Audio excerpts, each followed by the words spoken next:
Hello, Abraham. Yeah. My life has been, many times I think, how can I say this? I'm very surprised I'm still here because of many experiences that have almost We're listening. Keep talking. Okay. And I've almost passed not once, twice, not 3, but 5 times. We're glad you stayed. Talk to us. Me too. And one of the answers I got at another workshop from before is that I'm still here because there are things I need to do. You're still here because there are things you want to do. There's nothing that you need to do. No requirements. Okay. It's not like that. Okay. So I'm only here because I want to be here? Okay. The fact that shocks you is not a good sign. Well, there have been many times I've thought about leaving. That's why I'm kind of surprised I'm still here. We want to ask you a question or two, and then we want to hear fully from you. Okay. You know how you like to get hold of an idea and feel it expand? Yes. You might describe that as an interested person or an intellectual person. You enjoy contemplating and expanding things. If you're an eternal being, and you are, then don't you enjoy things to focus upon? And can you see that if it weren't for some resistance or some ways of looking at things that pinch you off from the wholeness of who you are, you would really be enjoying this experience? So if you could find a way to really enjoy it, wouldn't you want to? Yes, and I think I do. And this is the thing that fits in. This is why we think that you think that there's something that you need to do. You're a teacher to the very core of your being. And there's so many people that are not enjoying life.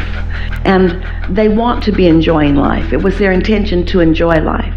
So a little bit like the conversation that we had earlier, don't you think the best teacher to help someone, a lot of someone's, begin enjoying life who haven't really been enjoying life is someone like you who hasn't been enjoying life that really wants to enjoy life? If you can get on the other side of that without getting on the other side, couldn't you be of advantage to a lot of people who are here really wanting the pleasure of being here? The valuable pleasure of being here? Yes. Do you think there's value in pleasure? Well, of course. The shower analogy was perfect. Every day, every shower, Yeah. I bask in the pleasure Yeah. of almost everything I experience with the day. So what do you think's got you all wadded up here? Well, Because your first comments didn't sound like that. my energy can get to the point of being so expansive that it scares people. And my passion can be such the same. So there have been times... So why is that? Scares them how? Because they can feel that energy just kind of bubbling. So what happens when they get scared? They kind of pull back. And what happens to you when they pull back? Not much. In other words, I don't change my energy because that energy is still in alignment. In other words, it's coming from my alignment. So is there a downside to you when they pull back? My perception, yeah, I think so, because I think I'm pushing them away in some regards. And why is that a problem? You're right. It shouldn't be, I guess. But why does it feel like it is? Because I feel like I'm affecting or hurting someone else's feelings or emotions or being. When they run away from you? So is this what you're saying to us? I have discovered a way that I become weird in that I hook into an idea. I'm sort of all or nothing. I go really strong. I feel very powerful. And it causes other people to have a negative response to me. And their negative response hurts me. Yes. Now that's not what you said earlier. You said their negative response makes them uncomfortable. But it's not their discomfort that this is about. It's your discomfort. So this is the trap that you're in. You can't help being who you are. Lots of people aren't ready for who you are. You think you got a problem, you should be us. A lot of people aren't ready for who you are. and then you're sensitive to their response to you, but you can't stop being you. So you've been fighting that battle for a while, like really a long time, like since you were very young. Yes. So what are you going to do about it? We have an idea what you might do about it. Don't give a rat's ass what anybody else thinks.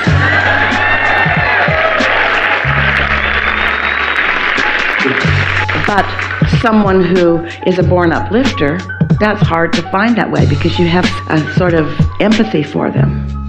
So we would like to clarify with you our perspective of the difference between empathy, which you are really strong at. You're really sensitive to the energy of others. And compassion, which a lot of humans think is the same thing, but it isn't. Interested? Yes. Compassion is being so in sync with Source, being so in sync with your inner being that you feel about the subject of your focus as your inner being feels. So let's say that there is a person who is struggling in their life in some way, and you're tuned in, tapped in, turned on, really in sync with your inner being, who isn't feeling sorry for them at all, who knows their power and their value and is looking toward their solutions. That's compassion. Empathy is disconnecting from your inner being and seeing them as they are feeling right now, which doesn't help them, hurts you, is of no advantage. And we think that, in a nutshell, describes pretty much the dilemma that you've been living. It is that simple. So less sympathy, but compassion's okay. Sympathy and empathy could be you looking at their problem. Compassion is always you looking at their solution. Okay. You see, when you are an understanding, sympathetic person like you are, a lot of people almost feel an obligation to explain to you how hard their life is. And the more you respond to it, the more they explain, and the more you respond, the more they explain, until you come to the conclusion that you're not helping them at all. Because you can't create another person's reality. You cannot create for them. You can only see them as their inner being sees them. You can act as a sort of satellite dish that beams the signal in closer to them where they can get a closer look at it. Do you want to talk about someone who is important to you that you have been trying to help and not been able to help them? Want to make this a practical conversation? No one comes to mind. And so, were we just making all of this up, or were you? No, I think what you've expressed and explained definitely helps, because I've had that issue, as you said, from a young person all the way through my life in regards to how I interact and think about other people's response to me. So I think you've answered and helped with that. The question I was leading to ask is that many times when I am in this alignment, which I'm in quite often, if I see something that needs to be done, my response can be very immediate. In other words, there's no thought. It just is a natural reaction to respond, whether it be a fire in a building or somebody that needs help. And that is my question, because you made the comment before, many times certain things are not our business. We don't need to be involved. But if in fact my response in this alignment is immediate without thought, that I should do this, typically I do. In other words, I don't question it. Yeah. It just is. And I guess my question really is I guess that's okay? Or should I just say, no, it's not my business? Of course it's all right. Of course it's all right. And when you think about it, nothing could keep you from doing that. In most of those cases, it's an inspiration that's coming from a broader perspective, and nothing other than that is possible for you to do. What do you think is causing you to question it? Because so often in life we're told that we're not supposed to get involved or have strong feelings. Well, here's the thing. As you come to understand this, and it'll be easy for you because your life has also taught you this, it's not what you do. It's not the action, save them from a burning building or don't. It's not the action, offer someone a handout who's standing on the corner or don't. It's not the action that is at question here. It's what are you under the influence when you receive the impulse to act? if you're under the influence of your inner being who is solution-oriented, then that's a wonderful thing. If you're under the influence of beliefs that they aren't making it, or that they can't make it, or that they are struggling, or that they need somebody else, then it's not as advantageous.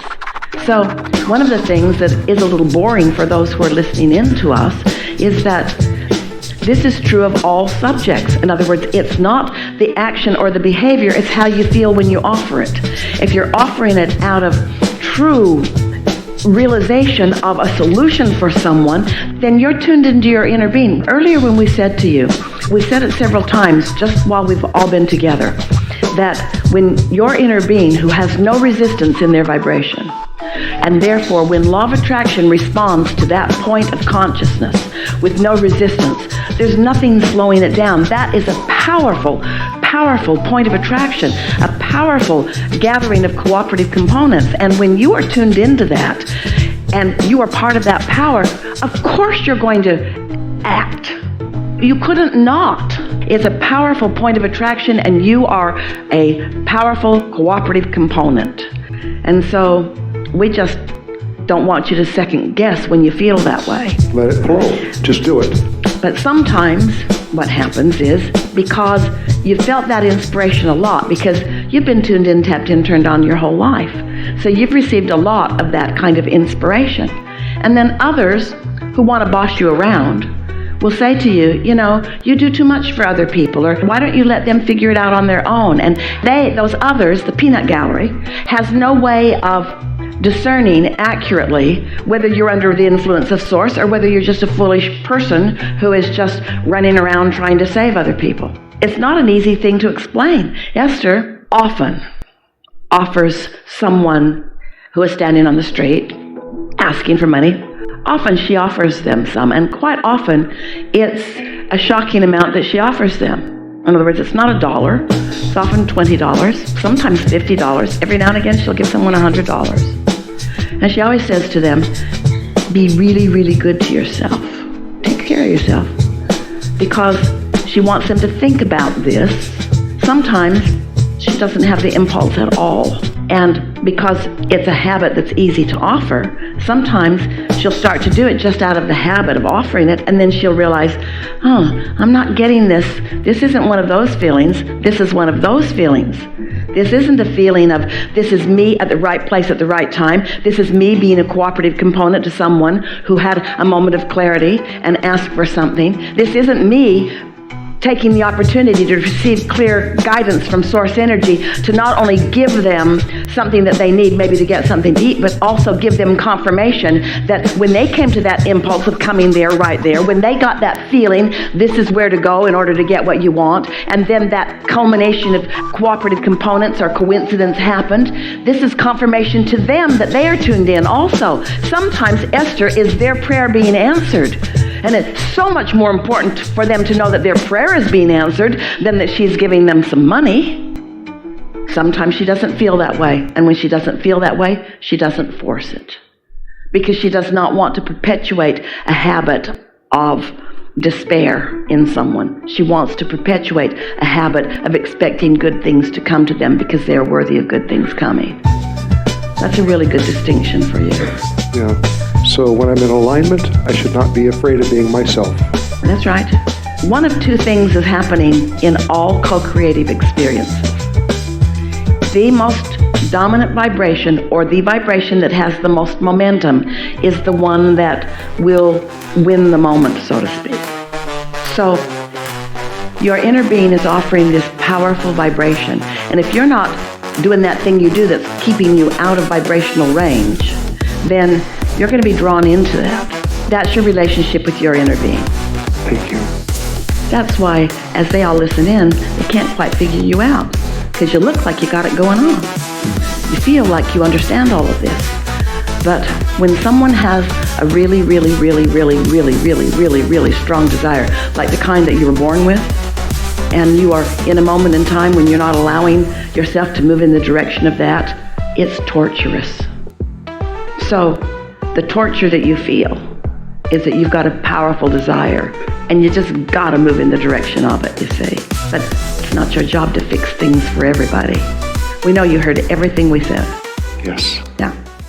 Enough? Thank you.